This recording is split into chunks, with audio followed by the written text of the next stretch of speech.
Thank you so much. Well, it's wonderful to be here.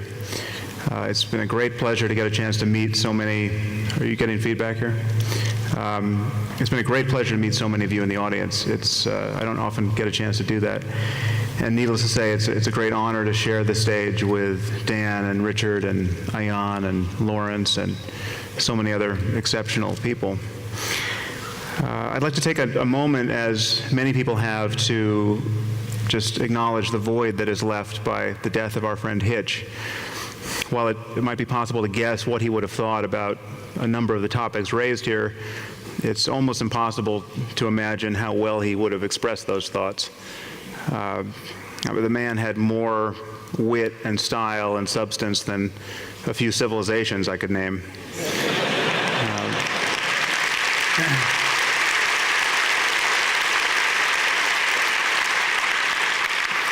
So there's nothing to do but just take another moment to miss him. I actually want to talk today about death. In fact, I had planned to speak about free will. I've written a book on the subject, and I dedicated it to Hitch, in fact. But it occurred to me that many of you may have already seen this book or watched a YouTube video of a lecture I gave on it that has hit the net about a week ago. So I've decided to, and I would recommend that you do one of those two things, because I think free will is an important subject, and I think people are powerfully confused about it, and I think this confusion actually matters. But I've decided to change course and talk about death, which might be the only subject that people find more depressing than the idea that they don't have free will. So my apparent aim is to depress you. Through no free will of my own, I might add. But I hope to build you back up over the course of the hour. Now, the reality of death is absolutely central to religion, and its denial is central to religion. And without death, faith-based religion would be unthinkable. And from the point of view of the faithful, atheism appears to be the mere assertion of death. I mean, we actually appear to be a death cult, because we're the only people who admit that death is real. Most views, every other view, either leaves the question open or asserts that death is an illusion, and that the good people, or the people who believe the right things about an Iron Age war god, get everything they want after they die. And that everything that seems to be anomalous or undesirable or merely accidental in this life gets sorted out in the end. Now, a convention like this is really just an open declaration that there's no reasonable likelihood of any of that happening. Okay, the good news of atheism, the gospel of atheism, is essentially nothing. That nothing happens after death. There's nothing to worry about, there's nothing to fear. When after you die, you are returned to that nothingness that you were before you were born. Now, this proposition is very difficult to understand, and most people seem to mistake nothing for something. Many have said that my friend Lawrence Krauss does that. But in the case of death, people seem to think that they imagine something like an eternity of silent darkness, which does sound just a little boring. But if we are right and nothing happens after death, then every religion ever devised is false. Okay, but if we are right and nothing happens after death, death, therefore, is not a problem. Life is the problem.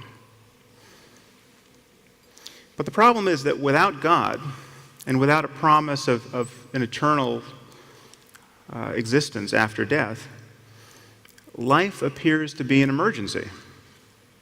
It's a long emergency for many of us, but it is an emergency. You can't help but notice that things are going very wrong in this place. I mean, no matter how much fun you are having, a glance at a newspaper will show you that it's possible to have no fun at all. Okay, and everyone seems to have a run of bad luck in the end.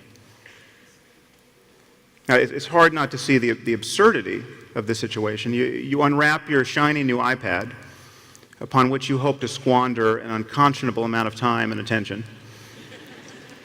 only to discover that perhaps on the iPad itself, that the people who built this gorgeous device live lives of such unendurable drudgery that they regularly hurl themselves off the rooftops at the factory where they work.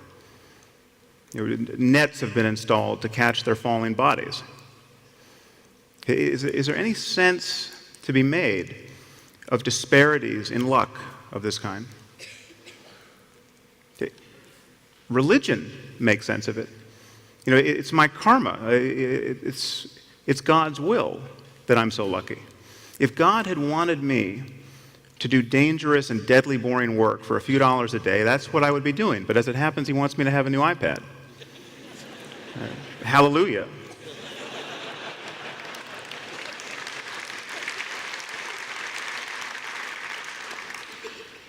To not believe in God is to have no recourse to those illusions. To not believe in God is to know that it falls to us to make the world a better place. We have barely emerged from centuries of barbarism. It's not a surprise that there are shocking inequities in this world. It is hard work to climb down out of the trees, walk upright, and build a viable global civilization when you start with technology that's made of rocks and sticks and fur. This is a project, and progress is difficult. Just picture going back 100 generations within your own family. Just picture it kind of mapped onto this room, maybe this front row. Just 100 people. Your father's fathers, mother's fathers, mother's fathers' fathers, on back. Now, I don't care how cultured you are, how well-educated your family. You can be Matthew Chapman, whose great-great-grandfather was Charles Darwin. But if you just keep going, in no more than 100 conversations, you are going to meet someone who thinks that sacrificing your firstborn child just might be a good way to control the weather. It is. Some of you probably don't have to go back quite that far.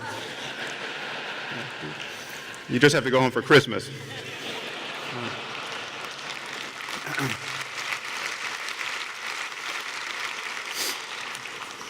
So real progress is a very recent phenomenon. And as you know, religion generally keeps its foot on the brake. In the United States, we still have to argue about contraception, about whether women should have access to birth control. Forget about abortion. Contraception is still something we're fighting for. The Catholic Church, one of the richest institutions on earth, will oppose contraception with its last breath. And in so doing, it imagines it's exercising the most finely calibrated morality the earth has ever seen, all the while nurturing an army of child rapists and protecting them from secular justice and shuttling them from parish to parish so they can find fresh victims, and threatening these victims with endless litigation in this life and hellfire in the next. The misuse of human energy, the needless manufacturing of unhappiness, just boggles the mind. So moral and political progress is difficult even in rich nations where there should be nothing but progress. But most of us know that no matter how much progress we make, it's very unlikely we're going to make this world a paradise. We're not going to truly make it invulnerable to insult and injury and death. Now, it's true there are a few serious people who think that we might cure all disease and even aging itself, or upload our consciousnesses onto some perfected AI, artificial intelligence. I think when you look closely at those efforts, it begins to look like science-enabled religion at this point. I'm sure there are fans of the singularity here, but I don't expect to have my consciousness backed up on the iPad 25. I'll be happy to be proven wrong, but I'm not going to hold my breath. So I think it's safe to say that the reality of death is something we're all going to have to face, okay, and the loss of those we love. There's no perfecting this place. I mean, even if you play your game perfectly, okay, and you become as healthy as a vampire, if you just live long enough, you are going to witness the death of everyone you love. At a certain point, the phone is just going to start ringing with bad news. Even our memories are precarious. My daughter is 3.5 years old, and I'm astonished at how much of her life I've forgotten. To see a video of her taken a year ago is to be astonished at how unfamiliar it is. I mean, she's a completely different person now. So there's no satisfying way to hold on to the past. In fact, when we look closely, there's no unsatisfying way of doing it either. We are locked in the present moment. A memory is a thought arising in the present. We are locked in the present moment with our thoughts and our iPads. So what does atheism have to offer people in this circumstance? People like ourselves, and people more fearful and self-deceived than us. That great body of humanity that recoils at the mere suggestion that a first-century carpenter may not be able to hear their thoughts, much less answer their prayers. Well, atheism as mere disbelief in God doesn't have much to offer. It's a corrective to a whole raft of bad ideas, but it doesn't put anything in place of bad ideas. It's a necessary corrective, but what fills the void is science and art and philosophy. Atheism is just a way of clearing the space for better conversations. And the problem we face, of course, is a problem of convincing the better part of humanity to have those better conversations. And this is a political problem. It's a scientific problem. It's an interpersonal problem. It's a problem of education. But the problem is that most people, most of the time, are desperate to believe ridiculous and divisive ideas for patently emotional reasons. And while rarely explicit, what they're really worried about is death. And when we're arguing about teaching evolution in the schools, I would argue that we are really arguing about death. It seems to me the only reason why any religious person cares about evolution is because if their holy books are wrong about our origins, they are very likely wrong about our destiny after death. So when you say to someone that you're a fool for not believing in evolution, or a fool to think the universe is 6,000 years old, I think that gets translated as you're a fool to think that your daughter who died in a car accident is really in heaven with God. And that is a very different communication. Before I can get to the end of this sentence, something unforeseen and terrible will happen to somebody somewhere. And we will read about it in the newspaper tomorrow. The question is, how can people close to these tragedies make sense of them? And religion provides an answer for that. It's an unjustified answer. It's a bad answer. It's an answer that comes with a host of other liabilities, because one being that it has birthed a many competing and irreconcilable answers, and therefore religious conflict and political tribalism seem impossible to overcome. But religion does provide an answer that most people think they need.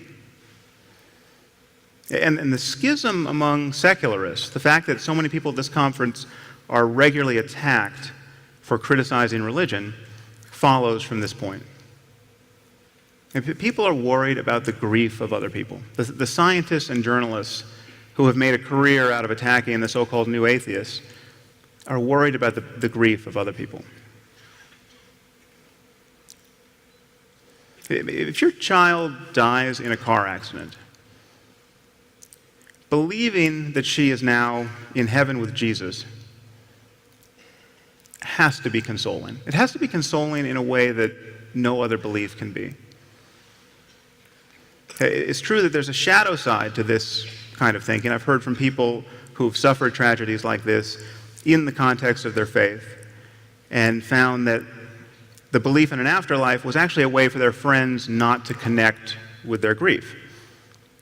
And in fact, to grieve too much in such a circumstance is tantamount to, it's a little embarrassing. It's a sign that you lack faith. I mean, what are you really grieving about? If you think that the one you love most in this world is now in a better place, and you're going to be rejoined with her in the twinkling of an eye. But I think we can admit that atheism doesn't offer real consolation on this point. And that's not an accident. If you're open to new evidence, there's no guarantee that the revisions in your worldview are going to be consoling. You know, when you lose Santa Claus, what you get in his place is not as fun. You know, the sight of your parents maxing out their credit cards and wrapping presents in their pajamas is not as consoling as the elves and the sleigh and the 8 tiny reindeer. So when we think about what is lost when we jettison religion, it's not the holidays and the architecture and the music and the humility and the awe and the profundity. All of that can be had very much within the purview of reason. And it can be had without lying to ourselves or to our children or to other people and their children about the nature of reality. The thing that gets lost, the thing for which there is no real substitute, is total consolation in the face of death. And it seems to me if we want to build a bridge to a rational world that the better part of humanity can cross, we have to deal with this fact.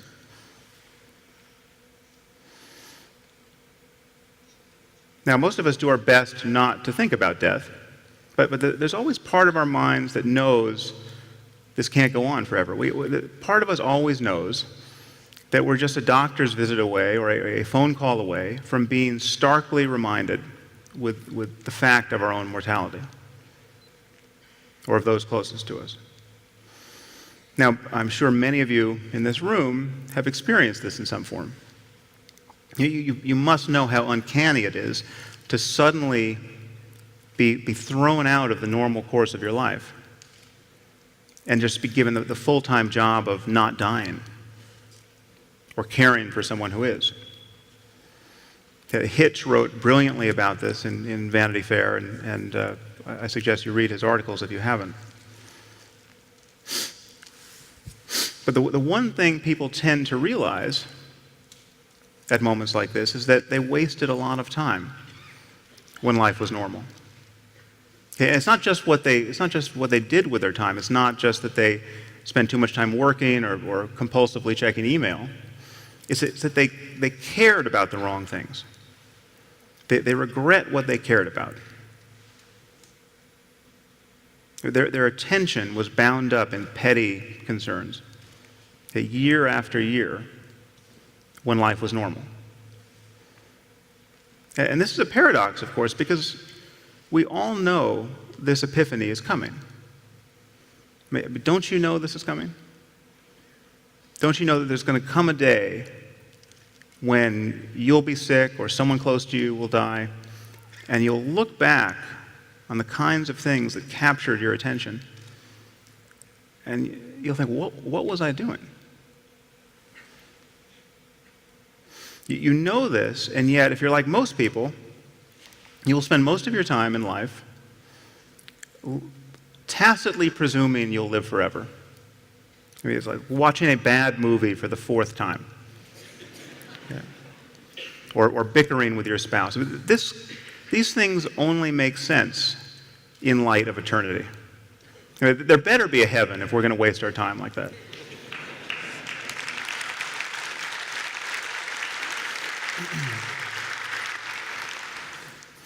So unlike religious people, we atheists really have a good reason to make the most of life, to make the most of the present moment. Because even if you live to be 100, there are just not that many days in life.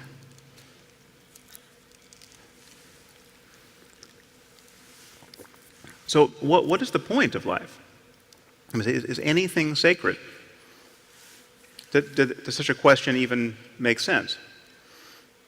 This is what religious people are worried about. And I think these questions do make sense, and there are answers to them. But the answers are not a matter of getting more information. The answer is a change in attitude. There are ways of experiencing life as sacred without believing anything, and certainly without believing anything on insufficient evidence. There are ways to really live in the present moment. What's the alternative? It is always now.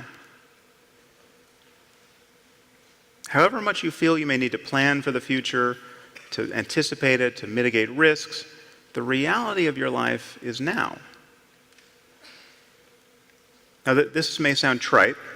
This may sound perilously close to what Dan called deepity in his talk.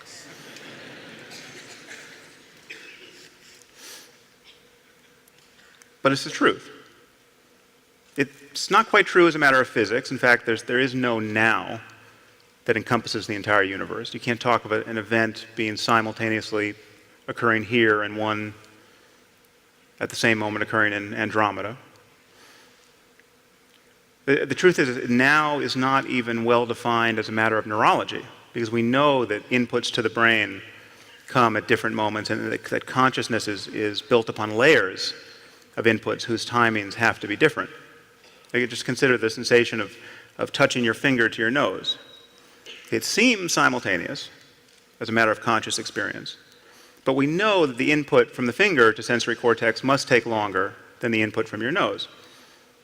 And this is true no matter how short your arms or long your nose. So the brain buffers these inputs in some way in memory and then promotes the seeming simultaneity to consciousness. And so our conscious awareness of the present moment is, in some relevant sense, already a memory. But as a matter of conscious experience, the reality of your life is always now. And I think this is a liberating truth about the nature of the human mind. In fact, I think there's probably nothing more important to understand about your mind than that, if you want to be happy in this world. The past is a memory. It's a thought arising in the present. The future is merely anticipated. It is another thought arising now. Okay, what we truly have is this moment and this. And we spend most of our lives forgetting this truth, repudiating it, fleeing it, overlooking it. And the horror is that we succeed. We manage to never really connect with the present moment and find fulfillment there because we are continually hoping to become happy in the future. And the future never arrives. Now, even when we think we're in the present moment, we're in very subtle ways always looking over its shoulder, anticipating what's coming next. We are always solving a problem. And it's possible to simply drop your problem, if only for a moment, and enjoy whatever is true of your life in the present. Now, again, as you can see, the line between timeless wisdom and banality is a little difficult to find. And I'm a little worried that some of you have begun to gag on what seems like New Age pablum. And you must know that I don't want to stand in front of 4,000 atheists and do my best impression of Lao Tzu. But if I'm going to talk about this crucial point, I do have to say a few things that you've probably heard before and probably dismissed because it came bundled with religious metaphysics and superstition. This is not a matter of new information or more information. It requires a change in attitude. It requires a change in the attentiveness you pay to your experience in the present moment. Now, of course, when we talk about conscious experience, we're once again talking about death, because if consciousness is just arising, dependent upon the brain, then death is real, and every religion ever devised is false. And needless to say, most people are walking around with an intuition that that's not true, that consciousness is in some sense independent of the body. Now, there are very good reasons to doubt that intuition, of course. We know that introspection offers us a very poor view of the material basis of our inner lives. There are 100 billion neurons in the brain.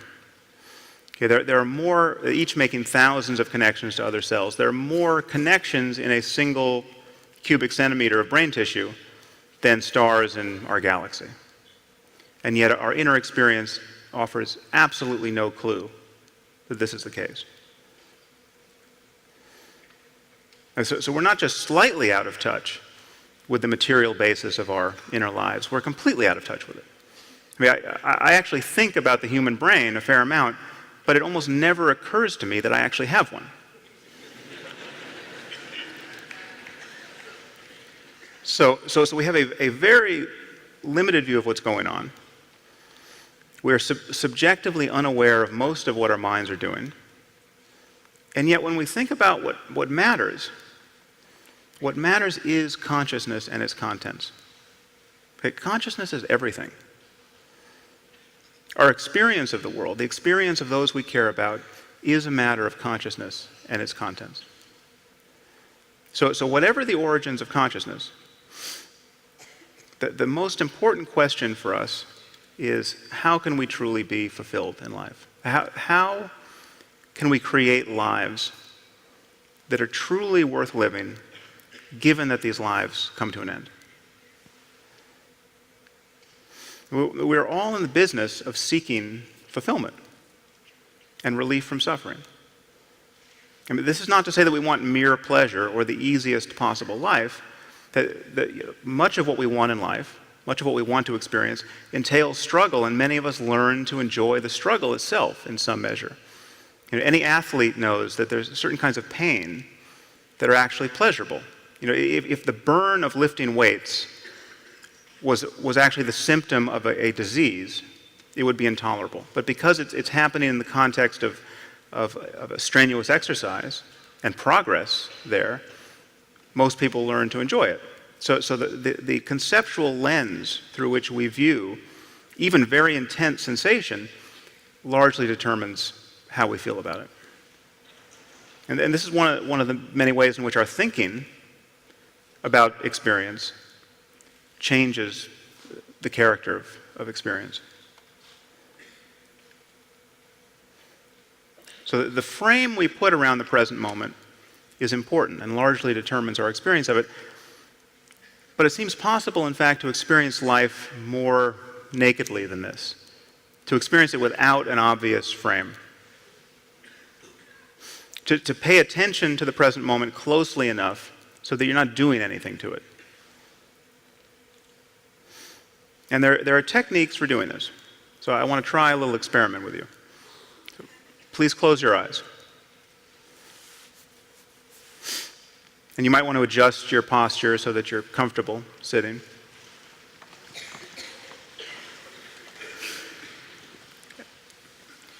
And just feel yourself sitting there in your seat.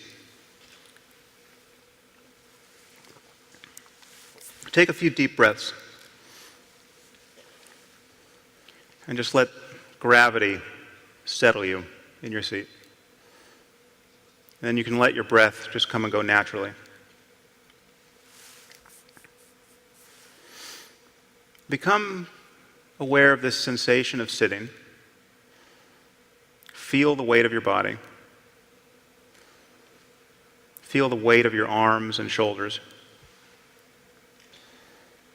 Feel your back and your legs against the seat.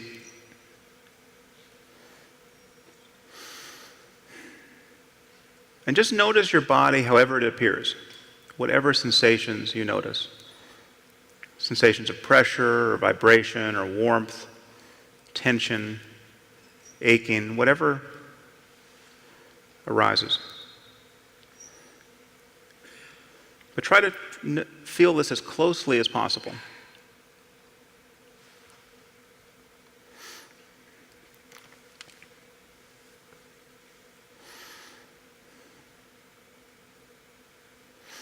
Now gradually become aware of the sensation of breathing, wherever you happen to feel it, either at the tip of the nose or the rising and falling of your chest or the rising and falling of your abdomen. Just pay attention to the sensations associated with each inhalation and each exhalation.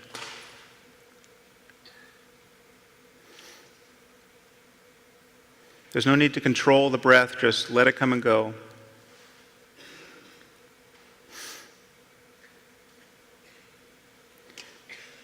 See if you can feel the next inhalation from the moment it arises, and just cover it until the moment it stops.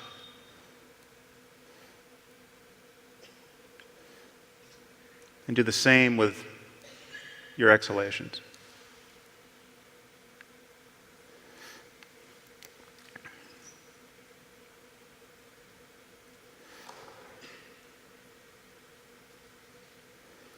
Listen to the sounds in the room. Just let your mind now be the open space in which sounds and sensations arise.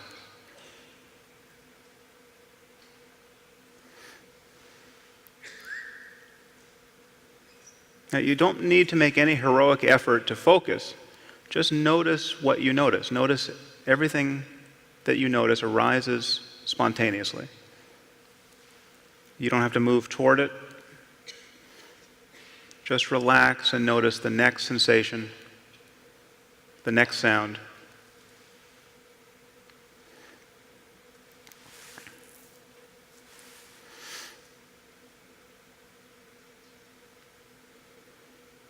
Now see if you can pay even closer attention. There's a layer of concepts here that you can get behind. Okay, for instance, feel the sensations in your hands. If you really pay attention, you will see that you don't actually feel their shape. Okay, you have a mental image of your hands.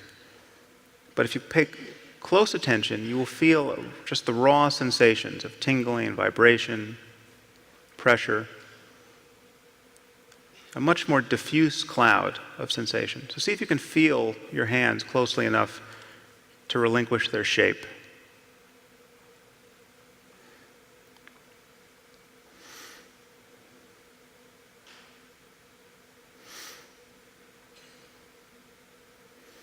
So too with the rest of your body. See if you can just let it dissolve into a cloud of sensation. Just be the space in which each new raw sensation arises.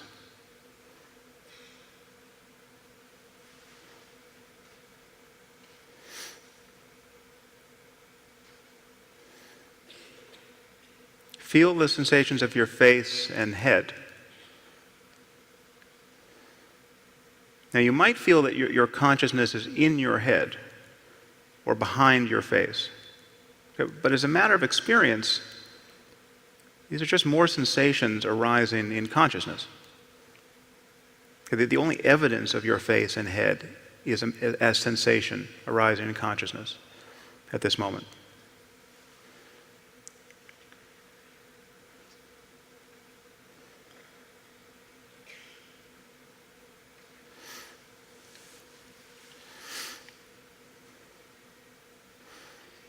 Now, notice what sort of mood you are in. If you feel restless or bored, take that constellation of energy itself as an object of consciousness. You feel these states of mind, however they appear in the body. If you're sleepy, notice that feeling, whether there's a pattern of sensation on your face, in the eyes.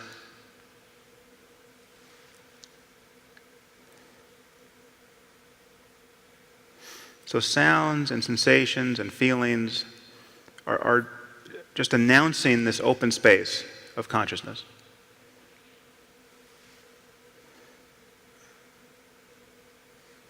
Now you may notice as you try to pay attention to raw sensation that thoughts continually intrude. You find yourself thinking without knowing that you were thinking. That the moment you notice that, the moment you notice a thought in the mind, take that as an object of consciousness. Just watch it, if it's a visual image, or if there's language,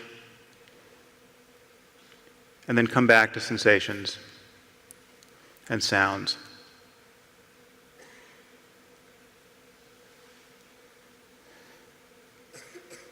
We're just going to do this for a few more moments, so allow yourself to begin again, as though for the first time. To just feel the next breath.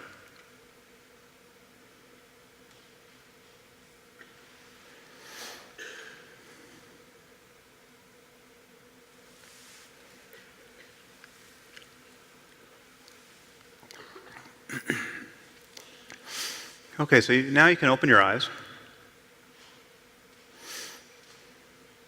Now, it's easy to feel when you open your eyes that something has fundamentally changed. You know, a moment ago you seemed to be kind of in your head, focusing on your inner experience, but now you open your eyes and you're out in the world again. But nothing has fundamentally changed. I mean, the world you see with your open eyes is in the same place you were with your eyes closed. This is consciousness. Okay, I'm not saying the world isn't real, but as a matter of your experience, it's more accurate to say that I and everyone here are in your consciousness than that your consciousness is in this room. As a matter of experience. I mean, here's one way you can see that. Just visualize a diamond, but this size between my two hands. You just project it there. Now, depending on your powers of visualization, I should appear to be very, very rich. Even if you're bad at this, you probably can project something. Something changes when I ask you to do this. Change it to a tomato. Okay, so can I see a show of hands? How many people have something change as a visual percept when you project here? How many of you have absolutely no idea what I'm talking about? Yeah. Okay, I am in your brain right now. Okay, everyone here is in your brain. Because I am pinching your brain. I mean, this is consciousness pinching consciousness. Whatever you can possibly notice in your body, in your mind, in the world, has only one place to appear: in your conscious experience. Now, I'm not saying this is all just a dream, but as a neurological matter, it is very much like a dream. It is a dream that is constrained by inputs from the external world. And the dreams we call dreams at night are dreams that are not constrained by the external world. And that's why you seem to be able to get away with everything. But your mind is all you have. Okay, it's all you've ever had. It's all you have to offer other people. Okay, and this might sound callous to say when there may be many other aspects of your life that seem in need of being addressed. When you're struggling to find a career or you're sick. But it's still true. If you're perpetually angry and depressed and confused and unloving, It doesn't matter how much success you have or who is in your life, you're not going to enjoy any of it. I suspect you could all make a list of things you want to accomplish, of things that really need to be changed about your life. What is the significance of everything on that list? Each thing on that list seems to promise that if you could only do it, you would have reason to just be happy in the present moment. We are all trying to find a path back to the present moment and good enough reason to just be happy here. And the practice of meditation I just showed you, often called mindfulness meditation, is just a trick for doing that. It's a trick for setting aside your to-do list, if only for a few moments, and actually locate a feeling of fulfillment in the present.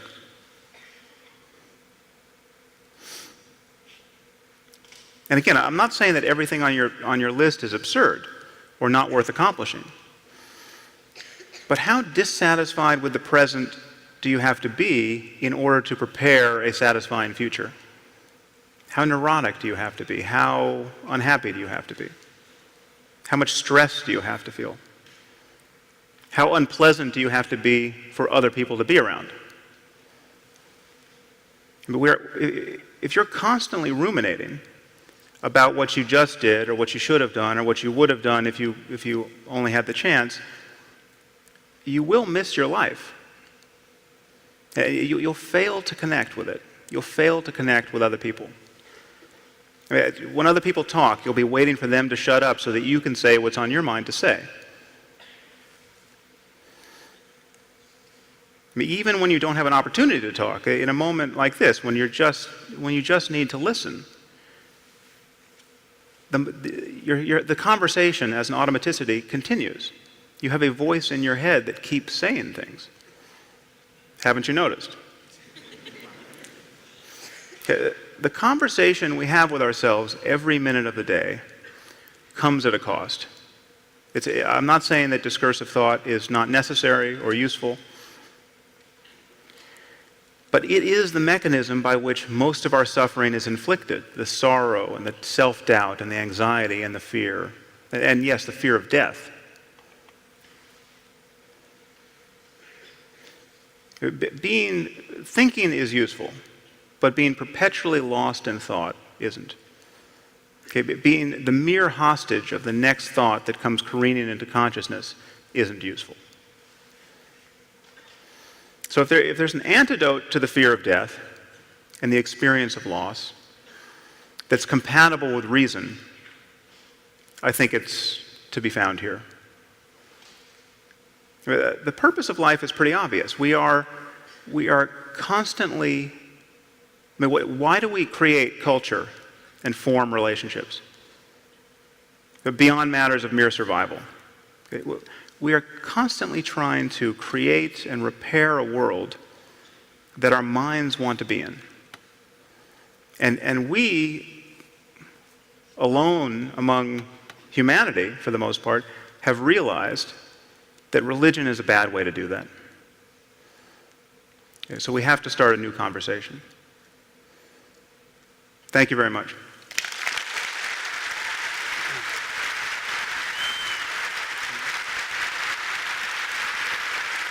Thank you.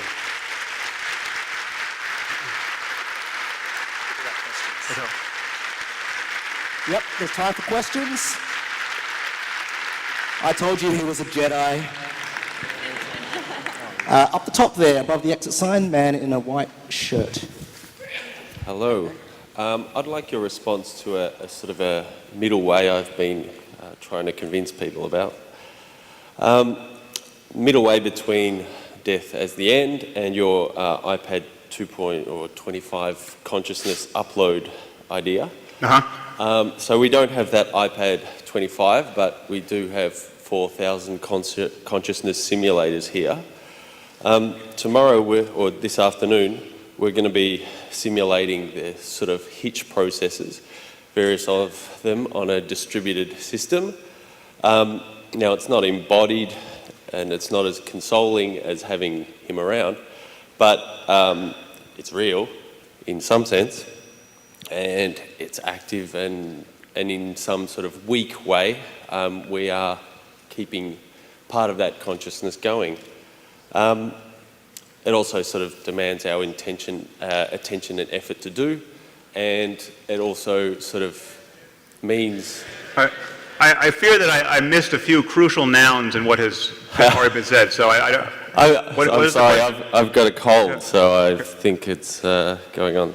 All right. Can you phrase it as a question, please? The question is, can we act as this iPad 25 for people who've died? Right. A kind of mimetic afterlife. I believe I understand that question. And I think, if I'm not mistaken, Douglas Hofstadter who thinks that's the case, that it's possible to have so fully imbibed another person's consciousness, that their thoughts, their way of thinking, that your memory of them is kind of an emulation of them, and that suggests a kind of a way of thinking about their continuing. That doesn't work for me. And I mean, it doesn't work. It's not going to work for the rest of humanity that really care about the difference between getting a dial tone at death and having an experience. I mean, it's your.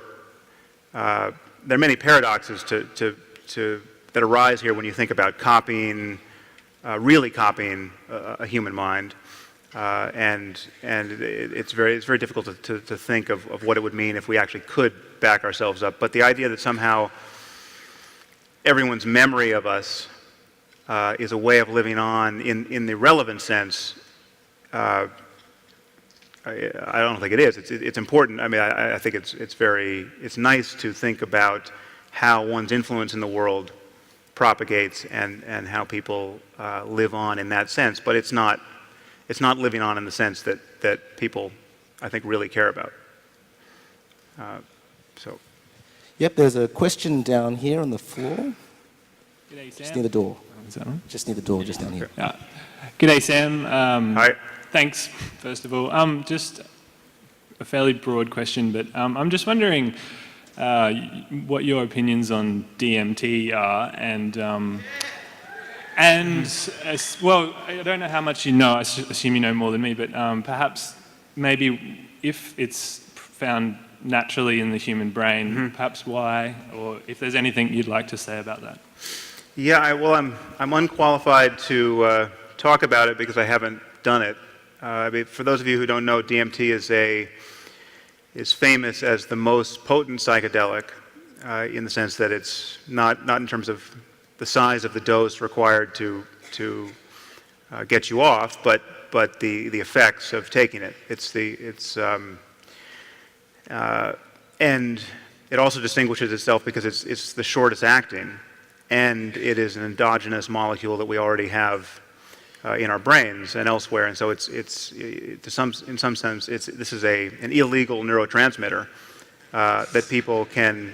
It becomes available when you smoke it or inject it, and it leads to the shortest and yet most stratospheric change in consciousness. So a whole an acid trip could be, an LSD trip could be 10 hours, DMT could be 10 minutes, full course, and the phenomenology of this experience is interesting because it's not like it's you with a changed perception. What people tend to report if they get a sufficient amount of DMT on board, and apparently that's hard because it's very unpleasant to smoke, but they report getting kind of shot out of themselves and landing elsewhere. And the phenomenology of this experience there's almost no classical religious imagery at all. No matter who you are taking this drug, you don't meet Jesus and you don't meet your grandma and you don't meet Buddha. But what people tend to report is very bizarre, kind of alien, insectile-like creatures that they come into the presence of. So there's this, probably what I just said sounds like complete insanity to most people in this room, but you go online and you get smart, serious people trying to make sense of this phenomenology. But I've never done it, and so I can't speak as one who has had to integrate that experience. One more question. Up top here, above the exit signs. Hi, Sam. As an atheist, I have really started valuing life and the dignity of life. But the problem is that now when I hear of any loss of life which has happened due to some deliberate actions of others or due to some carelessness of others, it saddens me, it grieves, makes me angry, because earlier I used to just feel, oh, accident happened because it just had to happen, and it happened. But now I can see the responsibility of other people's, that others are being robbed of their right to live. And so how do I deal with this, like this anger, this grief, me or other atheists like me who can clearly see the responsibilities of others? Right, right.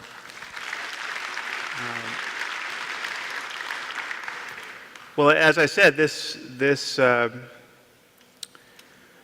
change in attitude that I just recommended, I kind of smuggled mindfulness meditation into this talk and foisted it on 4,000 atheists. So you're now all Buddhists. I'm sorry to have done that to you. But it is an antidote to that kind of suffering. I mean, when you look closely at the mechanics of your own suffering, you find that when you're suffering, you are lost in thought. Now, that may seem like the pushback you immediately get from that is that, well, some things are worth suffering over. You mean to tell me that, my child dies and I could stop suffering if I just, break the spell of thought? Yes, to some degree. I mean, but it's damn hard to do when the bar is set that high, when you're dealing with the death of someone close to you. But it is the experience so the thing you just did for 5 minutes is something that I have done. I've gone on retreat for weeks and months at a time, and in silence for 18 hours a day, just did that exercise. And so it takes a long time to realize how much thought is clouding your experience of the present moment, and how much how much of our kind of mediocrity and how we feel moment to moment is just a matter of us continually thinking, this undercurrent of thought. And so when something terrible happens, the undercurrent of your thought is all of these kind of grief-stricken ideas. I'll never see her again. The memory of how much you loved her, back and forth, and you're buffeted by thought ceaselessly. And for most of us, there is no alternative but we're just hostage to the contents of the next thought. And if there's relief to be found in the face of death and loss, the relief is to bear down upon the present moment and become interested enough in the present moment so that you can notice that to some degree consciousness is equanimous even in the presence of that kind of emotional pain. And it does erode the pain of that pain. And again, to some degree, it's a kind of framing issue. It's the difference between thinking that the pain in your arm is because you're now getting so good at lifting weights, or thinking that it's because you've got bone cancer. It could be the exact same sensation, but that the framing the difference is total. And so what I'm recommending to you is many good things come from training. And we give no thought to training the mind. We give a lot of thought to training our body. We give a lot of thought to training to physical health. We give a lot of thought to getting more information, education, understanding more about the world, more facts. We give very little thought to training attention itself. And one of the dividends paid, and there's a fair amount of neuroscientific research on this point, on specifically the point of mindfulness meditation, is that emotional self-regulation and many cognitive improvements, many good things happen when you can actually just drop your stress and the automaticity of thinking for a moment and just be aware of the next sensation, the next thought, the next moment of a mood. And there's just our experience is a flow in the present moment, and there's relief to be found there, but it can be kind of hard won. It takes training. It takes a commitment to not merely brooding and thinking. And that's, again, and that's, I'm not discounting the utility of thought, and I'm not discounting the importance of sorting out the world. You know, there's a quietistic bias among meditators that I think is completely dysfunctional. And we don't want a culture of people who are not engaged and not trying to improve the world. But if there's any kernel of truth in the religions we so deplore, and they are just a carnival of errors, the truth is that it's possible to sink into the present moment in such a way as to find it sacred and to cease to have a problem. And that's just a fact for which there's so much testimony, and unfortunately, most of the testimony is contaminated with religious bullshit. So, that's really good.